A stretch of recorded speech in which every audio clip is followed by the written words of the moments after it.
Oke, baik, sahabat Yuki Water Treatment. Kali ini pada EduTalk kita akan kedatangan narasumber yang baru dari divisi industri.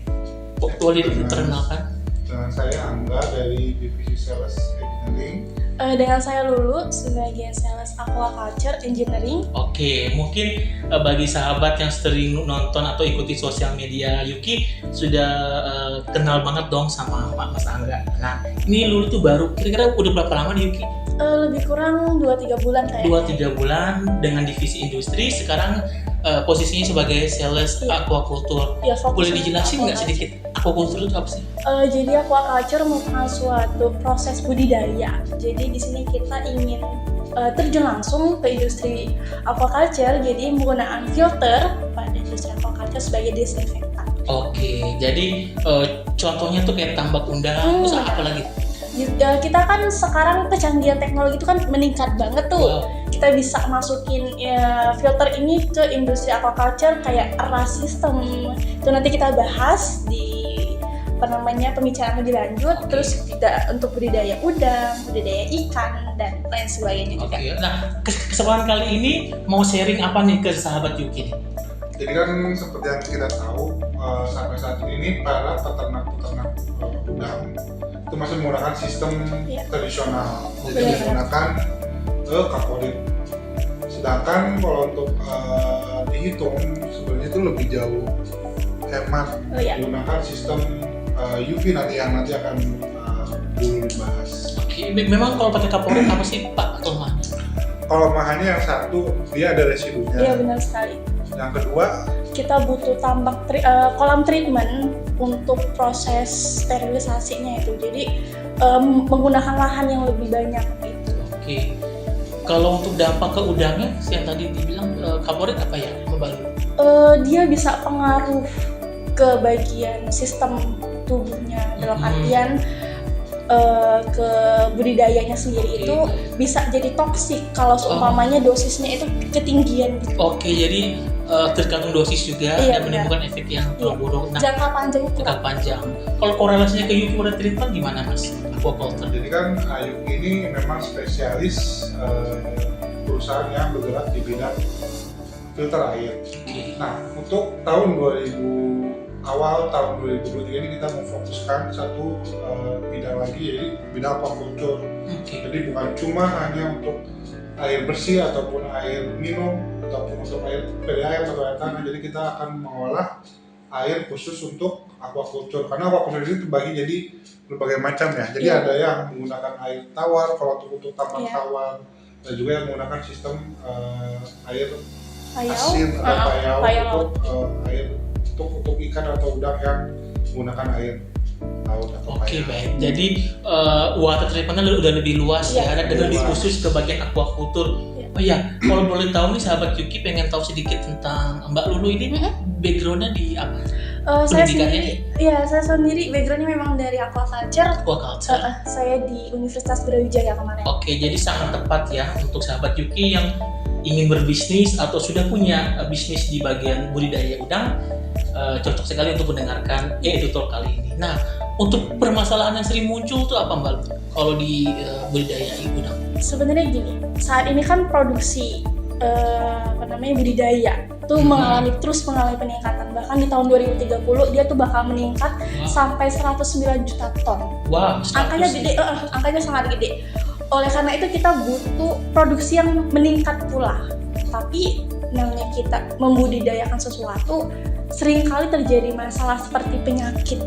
Iya, si udangnya itu? Iya. Oke. Jika udang terkena penyakit, maka petambak akan mengalami kerugian yang cukup besar. Betul Bahkan bukan rugi besar saja, sangat rugi banyak banget. Bahkan bisa bangkrut. Iya, bisa bangkrut. Karena yang sudah dibudidayakan butuh waktu, pas mau growing mau jadi, udangnya sakit, jadinya gagal panen, nggak bisa dijual, investasi dari awal sudah gagal. Kalau Mas Angga nih pernah nggak punya pengalaman tentang udang atau budidaya lainnya mungkin? Pernah dulu, tapi untuk budidaya ikan tawar. Jadi sebenarnya banyak faktor yang mempengaruhi itu tadi, untuk berkembang biaknya atau panen itu tuh si ikan. selain karena air atau fisika kimia, ada juga faktor mikrobiologi. Benar. Nah itu. Nah kalau untuk yang faktor fisika kimia yang standar kayak filter yang ada, kita bisa pakai air removal ataupun karbon ataupun shell filter. Nah kalau untuk yang mikrobiologi, ini kita ada satu alat sistem baru dari Ultra Aqua, khusus untuk aquaculture, nanti akan dibahas lebih dalam oleh Oke, jadi ada solusinya ya, ada titik cerahnya nih di 2023 untuk meminimalisir resiko terjadinya gagal panen udang tadi. Nah, boleh sedikit diinfoin nggak penyakit apa sih atau ancaman atau tantangan apa yang bisa ditemukan di lapangan sebagai yang budayanya? Iya, seringkali kita menemukan suatu penyakit kayak contohnya WSSV. Iya. WSSV itu adalah white spot syndrome. Itu tuh penyakit bintik putih pada udang. Jadi itu terjadi bisa disebabkan oleh berbagai faktor. Tapi untuk secara pastinya belum terlalu tahu. Cuman pengaruhnya balik lagi ke kualitas air. Kualitas air. Oke. Kalau semuanya itu dibiarkan, maka akan mencapai 70-100% gagal panen. Gagal panen atau kematiannya? Iya benar. Itu kan rugi banyak banget kan. Itu cuma satu tuh baru contohnya. Belum lagi banyak banget lagi kan kayak mayus, white vessel syndrome. Jadi banyak banget penyakit budidaya itu yang bakal muncul. Kan kita harus mengantisipasi. Oke, baik. Jadi sebenarnya untuk meminimalisir resiko terjadinya kegagalan itu diperlukan yang namanya solution. Kalau untuk Mas Angga sendiri ada nggak solutionnya nih? Jadi seperti yang tadi sedikit saya bilang, jadi ada 2 tahap untuk treatmentnya itu. Yang pertama, kita pastikan dulu untuk chemicalnya. Jadi untuk chemical kayak logam, Fe, mangan, Mn, ataupun ada mineralnya, kapur. Nah, setelah kita udah pastikan dengan treatment seperti yang removal atau pakai karbon ataupun panel, lanjut nanti ke proses untuk mikroorganismenya menggunakan sistem UV yang selama ini kita tahu bahwa para peternak atau petani ikan itu menggunakan kapolit. Nah, nanti kan kita bisa tentukan ya apa sih perbedaannya menggunakan kapolit sama si UV sebenarnya udah jangka panjang tuh lebih hemat pakai mana yang lebih efektif juga. UV itu berarti ultraviolet ya sistemnya. Di mana UV itu kan sebenarnya dari matahari. Cuma kan kita nggak mungkin bawa matahari ke laut dong. Jadi kita ada UV lamp, ada sistemnya, ada alatnya namanya Ultra Aqua. Jadi sekalian editor, sekalian divisi industri kita nih mau ngasih solusi nih ke sahabat Yuki bahwa ada solution buat aquaculture untuk budidaya udang namanya Ultra Aqua. Boleh sedikit dijelaskan baru? Ultra Aqua ini sendiri merupakan suatu desinfeksi. Teknologi canggih yang bakal masuk ke industri aquaculture sebagai solusi filter untuk mendapatkan hasil yang lebih maksimal pada proses budidaya. Jadi penggunaan desinfeksi ini lebih ramah lingkungan dibandingkan kaporit, karena kita tahu kan penggunaan kaporit pasti lebih beresidu tuh. Untuk jangka panjang dia kurang efektif bisa kita bilang. Jadi kita beralih ke UV biar lebih jauh efektif. Mungkin untuk tahap awal mungkin range harganya bakal sangat mencekik gitu ya kalau bahasa kita nih ya. Tapi untuk jangka panjang itu perhitungannya lebih dan kurang malah lebih fresh, lebih murah. Mungkin ya para pendengar kita masih penasaran sama yang tadi Ultra Aqua tuh. Itu kira-kira penggunaannya atau pengaplikasiannya gimana nih dari kalian berdua? Untuk pengaplikasinya sendiri itu kita bakal tergantung nih kan pada teknologi pada budidaya itu kan banyak banget udang nih, kita bahas udang, jadi kita pakai berbagai macam cara. Ada yang ekstensif, ada semi intensif, ada yang intensif. Bahkan sekarang Kementerian Kelautan itu tuh saat ini memfokuskan teknologi terbaru yang bernama RAS atau Recirculation Aquaculture System. Karena kenapa? RAS ini memiliki 3 keuntungan. Yang pertama, dia lahannya terbatas, bisa diatasi dengan RAS. Terus yang kedua, masalah air. Air ini kan sebagai air budidaya ini kan menyebabkan limbah tuh. Jadi dengan penggunaan RAS ini kita lebih mereduksi penggunaan air dan limbahnya dapat teratasi. Dan yang ketiga, produksi. ini yang sebagai poin plusnya parameter tertingginya. Karena kenapa? Dengan penggunaan RAS ini otomatis produksi akan jauh lebih meningkat. Jadi keuntungan RAS itu sangat-sangat bagus. Oke. Jadi kita garis bawahin bahwa minim tempat, tapi produksinya itu maksimal. Iya, benar sekali. Jadi banyak banget ternyata faktor yang mempengaruhi kualitas air ya. Iya. Oke, jadi sahabat Cuki yang penasaran bisa juga tuh dikorek-korek, mungkin nanti ada videonya. Ultra Aqua sendiri sama yang teknologi merek lain apa sih Pak, Bu? Teknologi Ultra Aqua sendiri itu kita dilengkapi oleh sistem CFD. Apa itu? Itu merupakan suatu sistem, jadi kayak lebih lebih mendetail. Jadi dengan sistem ini lebih menjawab masalah-masalah yang ada, karena itu adalah komputerisasi. Dengan menggunakan sistem itu otomatis masalah apa yang kita ingin atasi dapat diubah, kayak dapat proyeksikan oleh sistem itu. Jadi dia langsung mendetail menjawab pertanyaan dari para pemilih. Yang kedua ada fitur lain yang dimiliki sama brand lain. Ada fitur Ultraton. Jadi Ultraton. Iya, Ultraton. Jadi lampu yang dimiliki oleh Ultra Aqua ini itu dapat tahan sampai 16.000 jam dan dia lebih hemat energi sampai 22%. Oke. Terus kan kalau nggak salah kalau air yang di udang itu kan kayak bekas kotorannya. Itu takut nggak kena UV-nya. Itu ada nggak sih bedanya? Soalnya kalau merek lain kayaknya kalau lewat air yang masih ada kotorannya, kalau bakteri ngumpet kayaknya nggak kena. Iya, ada teknologi apa? Sebenarnya sih kalau itu lebih ke nanti di treatment ataupun di dosis UV-nya. Iya benar. Kita bisa setting benar. Oke.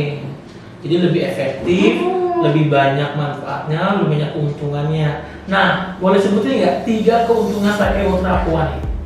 3 aja deh, jangan banyak biar penasaran nih sahabat Cuki. Yang pertama di full warranty itu dalam arti terdiri dari chamber 10 tahun, terus kontrolnya itu 3 tahun dan ulangnya itu 10 tahun.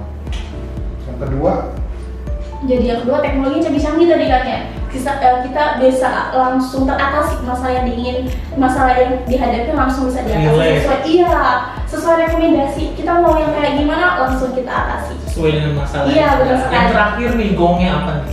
yang paling penting itu adalah bisa mereduce cost untuk para peternak udang. Oke. Costnya lebih rendah atau Lebih efisien. untuk jangka panjang. Ya, yang pastinya efektif untuk budidaya udang dong. Biar nggak gagal, biar meminimalisir resiko terjadinya gagal panen. paparan penyakit bisa gagal panen dan lain. Karena itu yang paling riskan ya. Iya, benar. Seperti tadi white spot syndrome, penyakit lainnya. Jadi ya sama kayak kita ya, sedia payung sebelum hujan. Sebelum membudidayakan udang, pakai teknologi yang benar, teknologi yang asli, teknologi yang efektif nih, supaya nggak ada kejadian-kejadian yang tidak diinginkan, bahkan kerugian besar sekali. Seperti itu bukan? Iya benar sekali. Oke. Nah untuk sahabat Yuki ini kalau dia mau mengaplikasikan teknologi UV Ultra Aqua tadi, ada tahapan nggak? Ada prosedurnya? Tentu ada dong. Jadi kita itu tahapannya bakal pertama dari teman-teman Yuki itu bakal menghubungin kami dulu. Setelah menghubungin kami, kita bakal survei untuk lihat bagaimana tambaknya, ukurannya berapa, flow airnya berapa, teknologi yang sudah ada di sana perlu pakai pre-treatment atau tidak. Terus kayak berbagai macam kebutuhan yang diinginkan, terutama pada dosis nih ya. Kita apa sih masalah yang ingin diatasin oleh para pembudidaya yang ada di luar sana, teman Yuki ada di sana, nanti kita bahas bersama. Setelah sesuai, kita bakal melakukan cek kualitas air segala macam. Setelah itu kita bakal mengasihkan penawaran. Jadi sama kayak sahabat Yuki mau ke dokter lah. Jadi konsultasi dulu nanti tim ini akan datang untuk mendengarkan, untuk sharing, untuk menganalisa kualitas air, tempatnya, instalasinya seperti itu ya.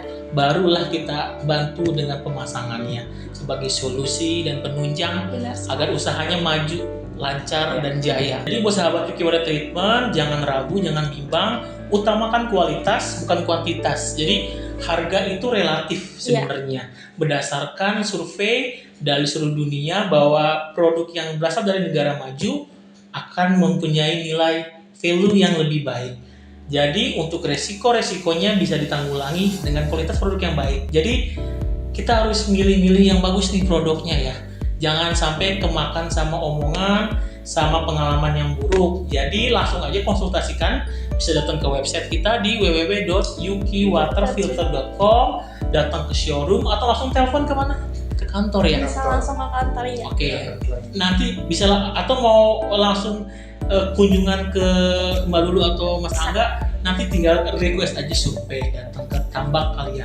Baik Sobat Yuki, terima kasih atas perhatiannya telah menyaksikan EduTalk bersama kami hari ini.